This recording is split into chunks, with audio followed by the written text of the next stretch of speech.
بسم الله والصلاة والسلام على رسول الله وعلى آله وصحبه أجمعين. Inshallah, we're going to go through a grammatical analysis of the first two ayat of Surat Al-Mulk. Surat Al-Mulk is the 67th chapter of the Qur'an. So inshallah, we're going to go through a relatively in-depth analysis. We're not going to go too much sarf, so mostly just analyzing it sentence-wise and word by word, and why each word is in the state that it's in. So let's begin. So firstly, we have tabaraka, which is a past tense verb, and there's a small alif here in the mushaf. It's written, so if it was outside the Quran, it'd be written as follows. I'll just do it quickly.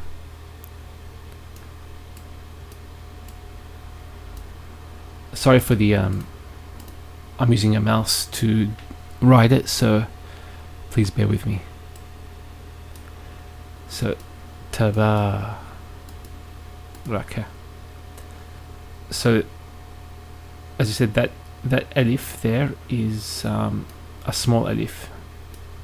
It's not actually written, but it's actually pronounced. So that's the actual word there. It's a past tense verb.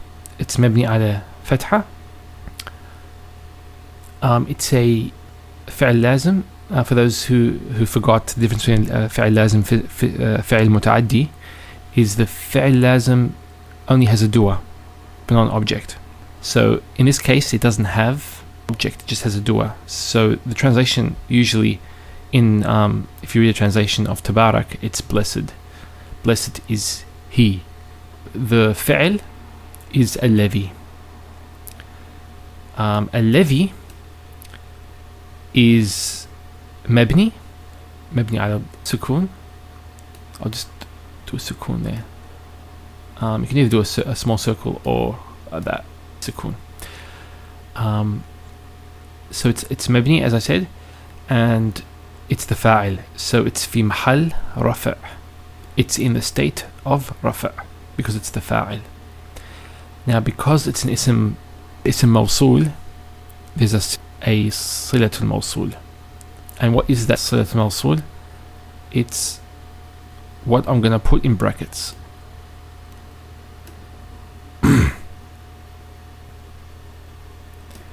It's biyadihi al-mulku. Now let's analyze this statement, which is the sila. Now, just one point to know about the sila is it doesn't have a place of i'rab. So whenever you want to know the place of i'rab of a sila, silatul mawsul, it has no state of i'rab. So we have biyadihi al-mulk. This is the mubtada, al-mulku, and biyadihi is the khabar. Okay, I'll put K for khabar. It's a jar majroor biyadihi. So the bi and the yadi, he.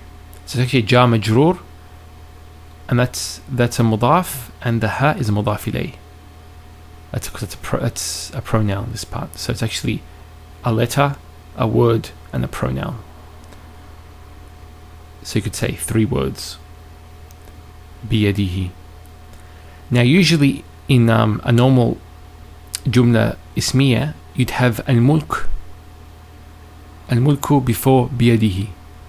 So usually you should have al-mulku biyadihi, not biyadihi al-mulk.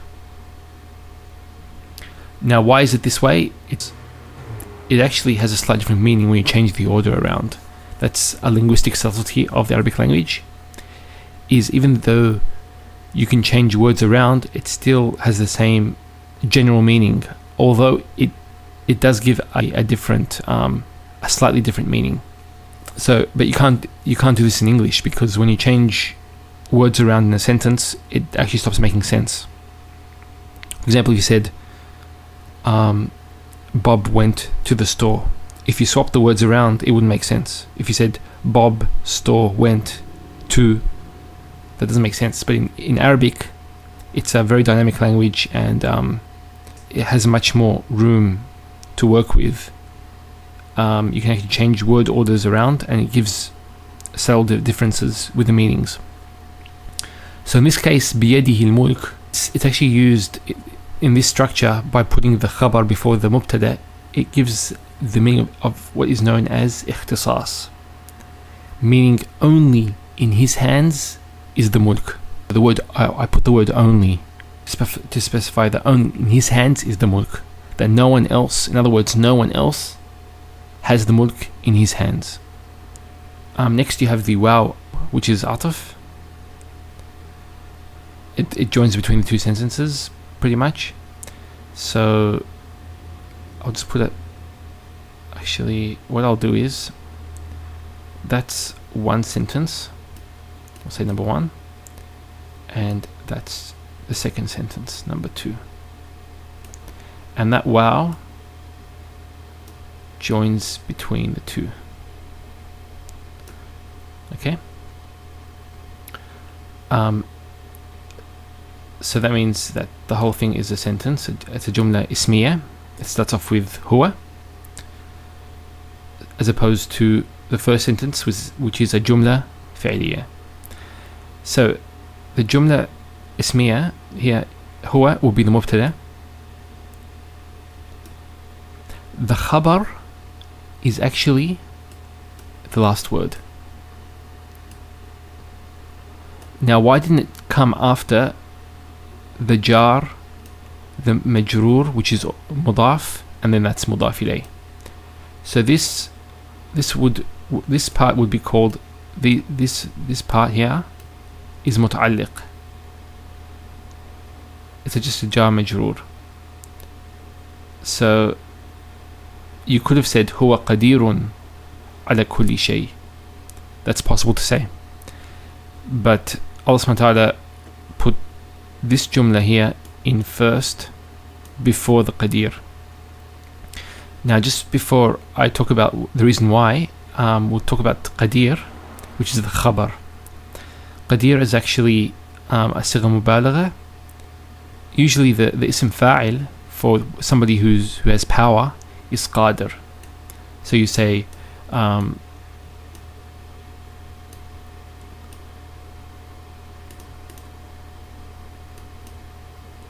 qadirun.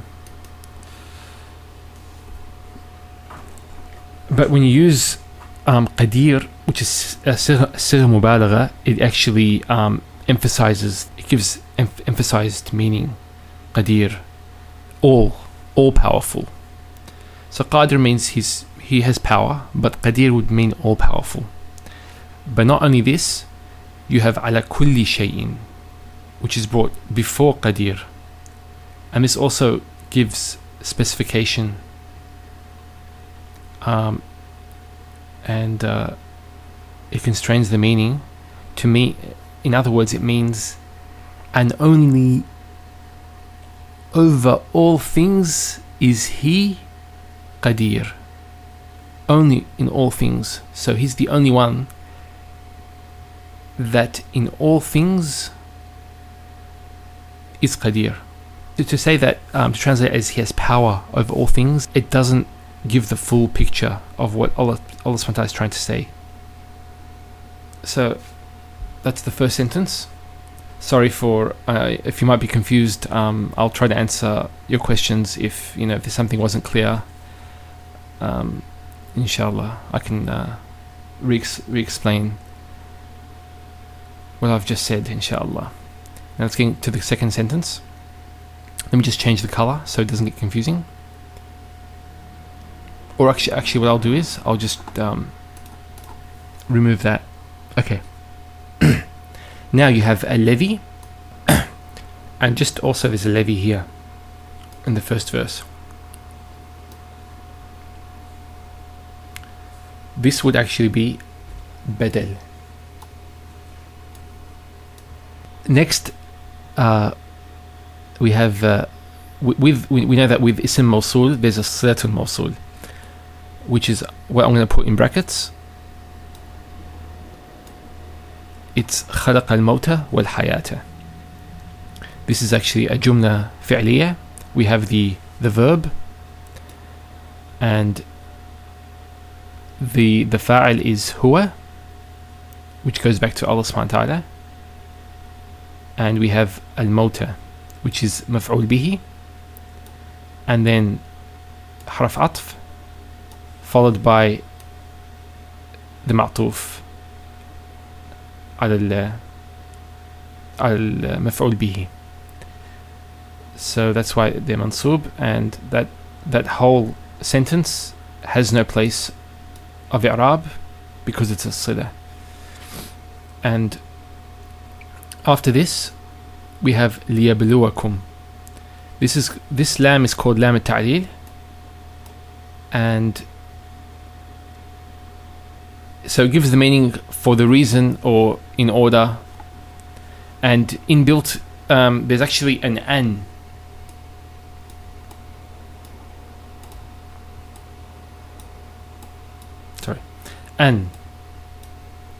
built in, should be here, li an yabluwakum, and that an actually what gives the verb,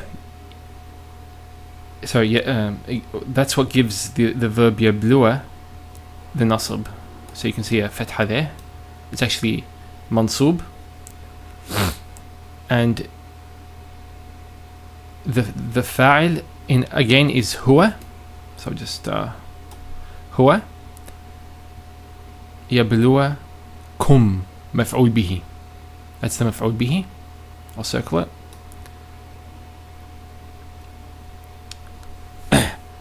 That he tests you in order. So he created. So in other words, he created death and life in order or for the reason to test you. And then we have ayyukum ahsanu amala. Ayyu is the mubtada. It's an ism istifham. Ayyukum, it's also mudaf, and it's mudaf ilayh. Which of you? And then ahsanu is going to be the khabar.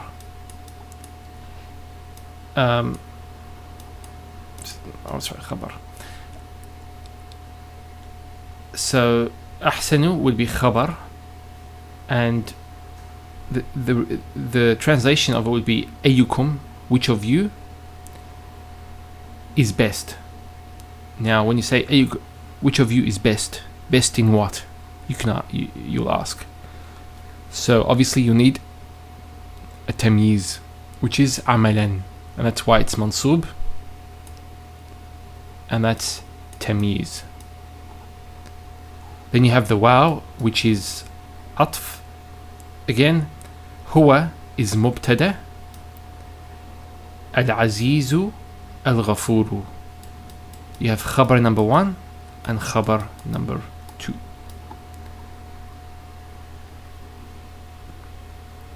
Makes sense, inshallah. And if you have any questions or any clarifications on any of what I've said, please don't hesitate to contact me.